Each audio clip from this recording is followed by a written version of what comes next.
नमस्कार दोस्तों, स्वागत है आपका हमारे YouTube चैनल त्रिनेत्र एकेडमी पर। दोस्तों, मुझे उम्मीद है कि आप सब अच्छे होंगे और अच्छी सी पढ़ाई कर रहे होंगे। दोस्तों, आज फिर आपके समक्ष हाजिर हुए हैं अरावली का दूसरा चैप्टर या फिर पार्ट लेकर। दोस्तों, हमारे राजस्थान में एक बहुत ही बुरी खबर चल रही है। खबर यह है कि अरावली अब नहीं रहेगी। सुप्रीम कोर्ट के जो ऑर्डर है उसके अकॉर्डिंग अरावली का विनाश होना तय है, लेकिन हम राजस्थानी इस फैसले को पलटने के लिए भी तैयार है। दोस्तों, बहुत ज़्यादा प्रोटेस्ट चल रहे हैं, हर जगह प्रोटेस्ट चल रही हैं। सोशल मीडिया से लेकर सड़क तक हर जगह प्रोटेस्ट दिखाई दे रहे हैं। सोशल मीडिया पे भी ट्रेंड हो रहा है अरावली बचाओ। तो हम सभी का यही कर्तव्य बनता है कि हम या तो सोशल मीडिया या कहीं भी है किसी की पोस्ट को शेयर करना या फिर अपनी ओर से पोस्ट करना, हर किसी का ये दायित्व बनता है कि इस अरावली का जो कैंपेन है इसको बहुत ही ऊंचे लेवल तक लेकर जाए और अरावली को बचाना हर किसी का फर्ज बनता है।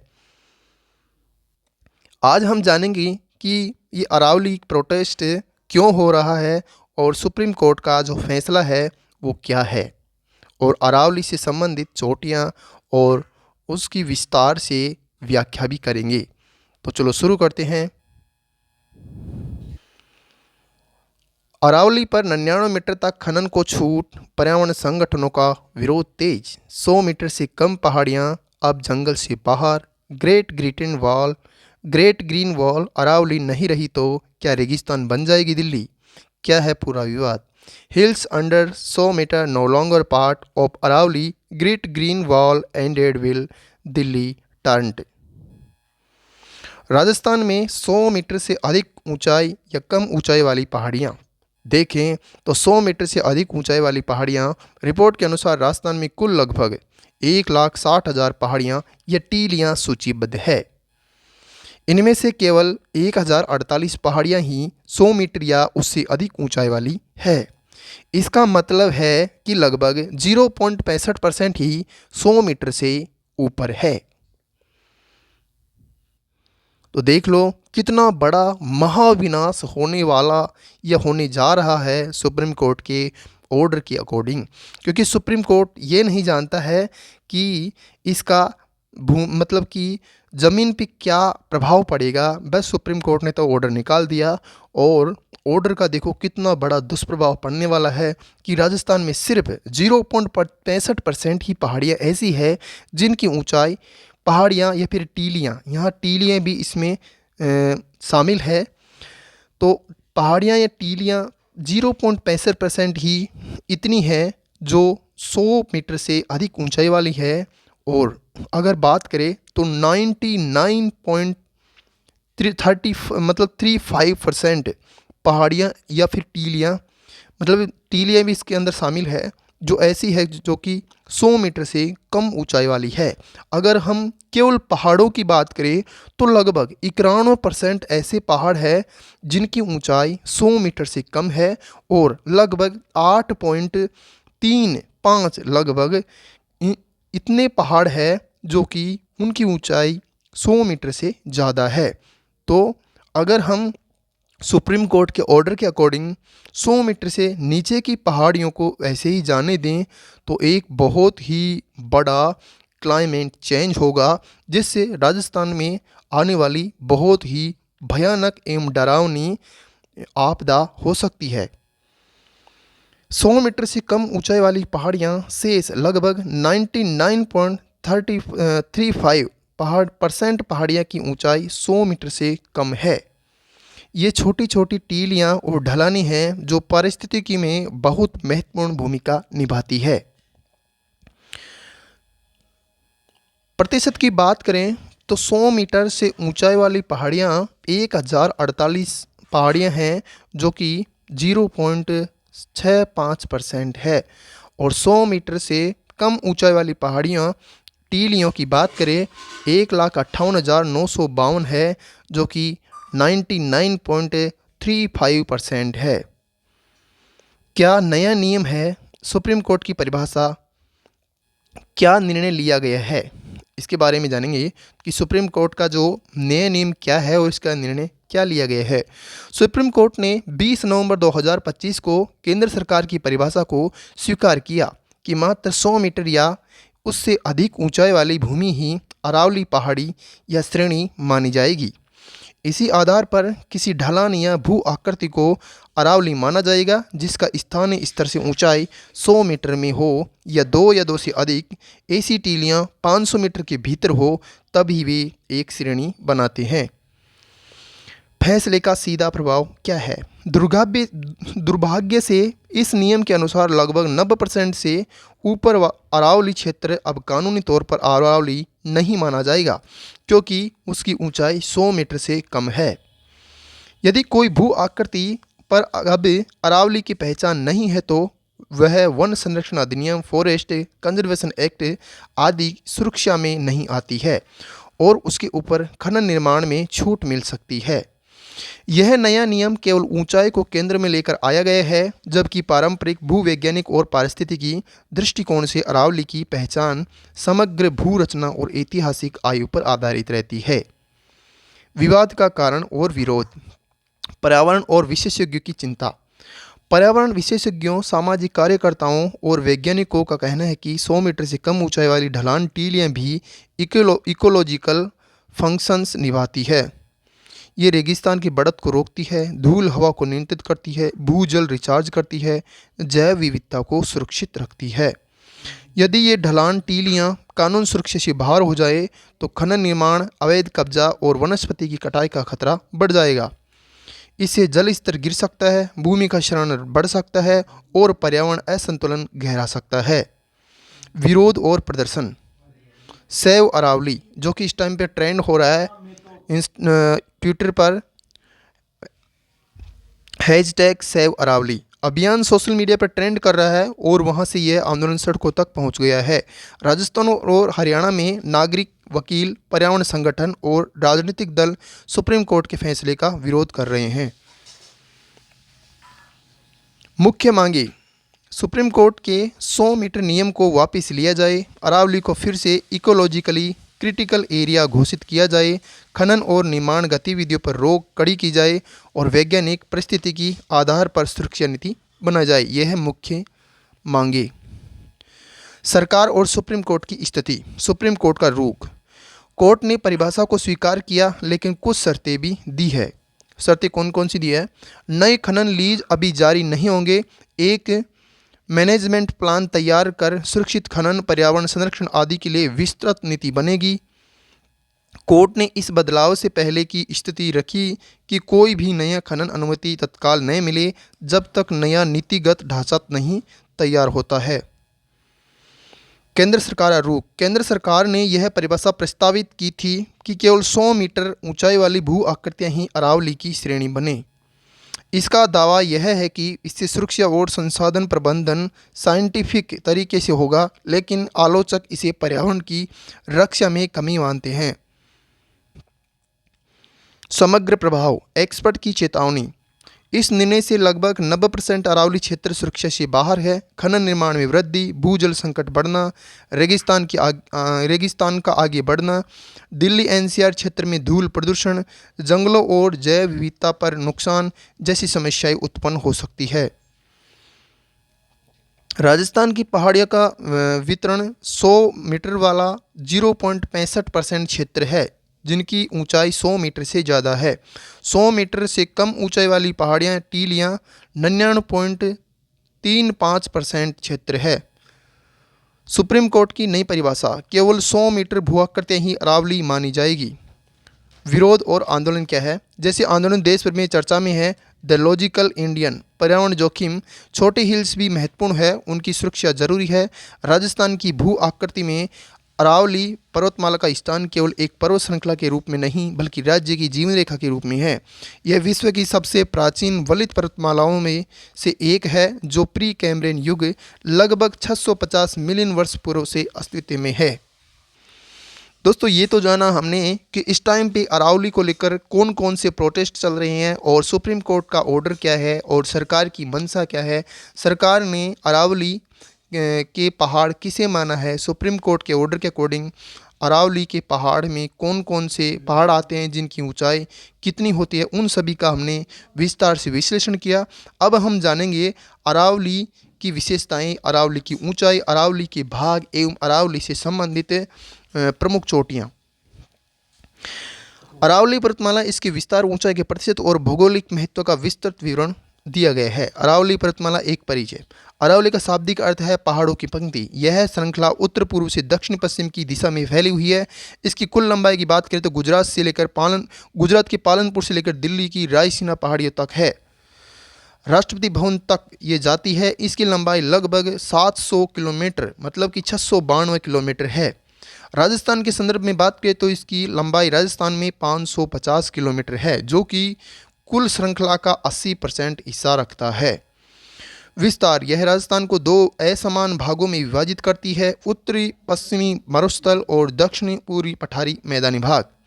राजस्थान के क्षेत्रफल में अरावली का प्रतिशत। राजस्थान के कुल भौगोलिक क्षेत्रफल 3,42,239 वर्ग किलोमीटर को मुख्य रूप से 4 भौतिक विभागों में बांटा गया है। थार का मरुस्थल लगभग 61.11% है। अरावली पर्वतीय प्रदेश लगभग 9.3% है। पूर्वी मैदान लगभग 23.03% है। हाड़ौती का पठार लगभग 6.89% है। अरावली का विस्तार राजस्थान के मुख्य रूप से 7 जिलों सिरोही, उदयपुर, राजसमंद, अजमेर, जयपुर, दौसा और अलवर में सघन है। हालांकि इसका प्रभाव आंशिक रूप से 13 जिलों तक फैला हुआ है। अरावली का क्षेत्रीय वर्गीकरण और ऊंचाई का प्रतिशत। अरावली की ऊंचाई और संरचना हर जगह एक जैसी नहीं है। इसे अध्ययन की दृष्टि से 3 प्रमुख भागों में बांटा गया है। और 3 भाग कौन कौन से हैं? दक्षिणी अरावली, मध्य अरावली और उत्तरी अरावली। दक्षिणी अरावली की बात करें तो दक्षिणी अरावली प्रदेश, यह अरावली का सबसे ऊंचा, सघन और व्यापक भाग है। विस्तार की बात करें तो ये सिरोही, उदयपुर और राजसमंद जिले में विस्तृत है। ऊंचाई का स्तर, यहाँ पहाड़ियों की औसत ऊंचाई 900 मीटर से 1000 मीटर के बीच में है। प्रमुख तथ्य, अरावली की सर्वोच्च चोटियाँ इसी क्षेत्र में स्थित है। उदयपुर में इसे गिरवा, जो कि तस्तरी नुमा पहाड़ियाँ हैं, इसलिए इन्हें गिरवा कहा जाता है। उच्चतम चोटी की बात करें तो गुरु शिखर, जिसकी ऊंचाई 1722 मीटर है, जो माउंट आबू सिरोही में स्थित है। कर्नल जेम्स टोड ने इसे संतों का शिखर कहा था। मध्य अरावली की बात करें तो मध्य अरावली प्रदेश, यह भाग मुख्य रूप से अजमेर जिले में स्थित है। विस्तार की बात करें तो अजमेर और आंशिक रूप से टोंक व जयपुर का दक्षिणी भाग मध्य अरावली प्रदेश में आता है। ऊंचाई का स्तर, यहाँ पहाड़ियों की औसत ऊंचाई 500 से 700 मीटर के बीच में है। विशेषताएं, यहाँ पर्वत श्रृंखला कटी फटी है। इसमें कई दर्रे पाए जाते हैं, जैसे भर दर्रा, शिवपुर दर्रा, सुराघाट दर्रा। उच्चतम चोटी की बात करें तो मोरमजी टाटगढ़, जिसकी ऊंचाई है 933 मीटर, और तारागढ़, जिसकी ऊंचाई है 873 मीटर, जो कि मध्य अरावली की सबसे ऊंची चोटियां हैं। उत्तरी अरावली प्रदेश, यह भाग जयपुर, अलवर, सीकर और झुंझुनू जिलों में फैला हुआ है। विस्तार की बात करें तो उत्तरी अरावली का विस्तार शेखावटी क्षेत्र और ढूंढाड़ क्षेत्र में है। ऊंचाई का स्तर, यहाँ औसत ऊंचाई 450 मीटर से 600 मीटर के बीच में है। विशेषताएं, यहाँ पहाड़ियाँ निरंतर न होकर दूर दूर फैली हुई है। उच्चतम चोटी की बात करें तो रघुनाथगढ़, जो कि सीकर के अंदर है, और इसकी ऊंचाई है 1052 मीटर। राजस्थान की प्रमुख पर्वत चोटियाँ ऊंचाई के अनुसार। राजस्थान में पहाड़ों की ऊंचाई को समझने के लिए सर्वोच्च 10 चोटियों की सूची अत्यंत महत्वपूर्ण है। क्रम चोटी का नाम, जिला, ऊंचाई मीटर में। तो समझते हैं कौन सी चोटी सबसे ऊंची है। सबसे ऊंची चोटी की बात करें तो गुरु शिखर आती है, जो कि अरावली की सबसे ऊंची चोटी है। भारत में गुरु शिखर अरावली की सबसे ऊंची चोटी है। अगर गुरु शिखर की बात करें तो इसकी ऊंचाई है 1722 मीटर। दूसरे नंबर पे आती है शेर, जो कि सिरोही के अंदर है, 1597 मीटर ऊंची है। तीसरे नंबर पे दिलवाड़ा, जो कि सिरोही में 1442 मीटर की है। जरगा की बात करें तो ये उदयपुर के अंदर है। ये उदयपुर की सबसे ऊंची चोटी है और उदयपुर एवं राजसमंद में यह स्थित है, और इसकी ऊंचाई है 1431 मीटर। अचलगढ़ सिरोही के अंदर है, इसकी ऊंचाई 1380 मीटर है। आबू, ये भी सिरोही के अंदर है, 1295 मीटर की है। कुंभलगढ़, जो कि राजसमंद के अंदर है, और राजसमंद की सबसे ऊंची चोटी है। राजसमंद एवं उदयपुर दोनों की जो सम्मिलित चोटी है वो है जरगा, और ये उदयपुर एवं राजसमंद में है 1431। अगर राजसमंद की केवल राजसमंद की बात करें तो कुंभलगढ़ राजसमंद जो कि कुंभलगढ़ है, राजसमंद के अंदर है, 1224 मीटर ऊंची चोटी है। धोनिया ये भी सिरोही के अंदर है, 1183 मीटर ऊंचाई है इसकी। रघुनाथगढ़ जो कि सीकर के अंदर है और यह उत्तरी अरावली की चोटी है और इसकी ऊंचाई है 1052 मीटर। ऋषिकेश ये भी सिरोही के अंदर है, इसकी ऊंचाई है 1017 मीटर। अरावली का ढाल और विस्तार का स्वरूप। ढाल। अरावली का सामान्य ढाल दक्षिण पश्चिमी से उत्तर पूर्व की ओर है। यही कारण है कि अधिकांश नदियां जैसे बनास इसी ढाल का अनुसरण करती है। ऊंचाई का प्रतिशत विवरण। 900 मीटर से अधिक लगभग 10 से 15% पहाड़ी क्षेत्र मुख्यतः सिरोही और दक्षिणी उदयपुर में है। 600 से 900 मीटर लगभग 30 से 40% पहाड़ी क्षेत्र मध्य और उत्तरी अरावली के ऊंचे हिस्से हैं। 300 से 600 मीटर शेष भाग पहाड़ियों की तलहटी और कम ऊंचाई वाली पर्वतमालाएं हैं।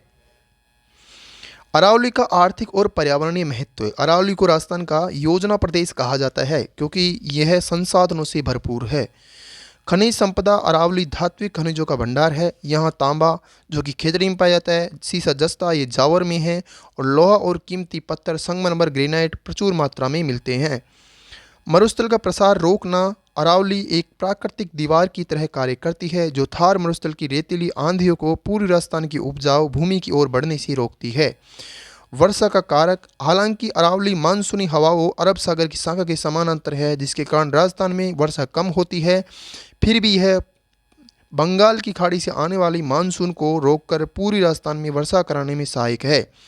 नदियों का उद्गम। बनास, लूनी, साबरमती, कोठारी और बेड़ज जैसी महत्वपूर्ण नदियों का उद्गम अरावली से ही होता है।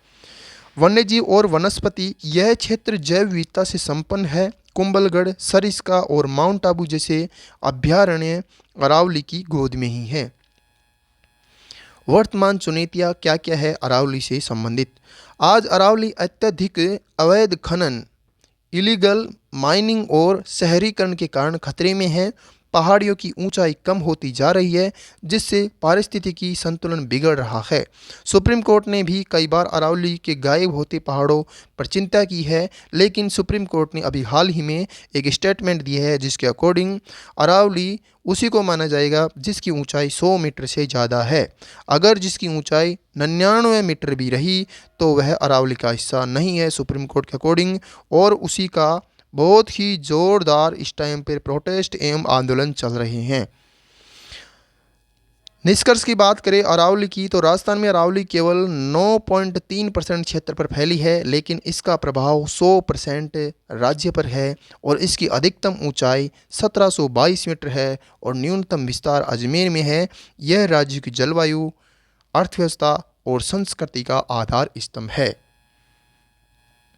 ये है हमारी अरावली और ये है इनकी चोटियाँ।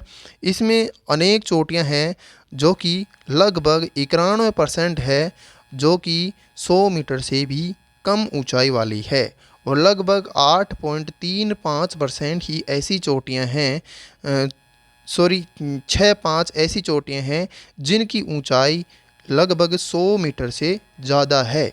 तो मतलब कि अगर जो इस टाइम पे कानून जो सुप्रीम कोर्ट ने पास किया है ऑर्डर, उसके अकॉर्डिंग अगर इस 91% को यूं ही जाने दिया जाता है तो राजस्थान से अरावली बिल्कुल गायब सी ही हो जाएगी, क्योंकि 91% एक बहुत बड़ा हिस्सा होता है और अगर 91% को यूं ही दिया जाता है तो राजस्थान में भूमि चार्ज जो जल है वो बिल्कुल नष्ट हो जाएगा और राजस्थान में पूरी राजस्थान एवं दक्षिणी राजस्थान में मरुस्थलीय प्रदेश ऐसा बन जाएगा जैसे सीकर, हनुमानगढ़ और चूरू के अंदर जो मरुस्थल है वो बहुत ही तीव्र गति से बढ़ रहा है, वैसे ही एक दिन ऐसा आ जाएगा कि जयपुर का हवा महल रेगिस्तान के अंदर होगा और कोटा का जो महल है वो भी रेगिस्तान के अंदर होगा। इसलिए हम सभी को ये बिल्कुल सोचना चाहिए कि अरावली राजस्थान का गौरव है, राजस्थान का ये योजना प्रदेश है, राजस्थान की रीढ़ है। इसलिए कहीं भी अगर हम सोशल मीडिया आदि से कहीं भी हम अगर बचाना अपना कर्तव्य है अरावली को, तो वहाँ से भी हम लड़ सकते हैं, इसलिए अरावली को बचाना हम सबका फ़र्ज़ है। तो आज के लिए इतना ही पढ़ेंगे दोस्तों, फिर मिलेंगे आगे ऐसे ही एक अच्छी वीडियो के साथ में। तब तक के जय हिंद, जय भारत।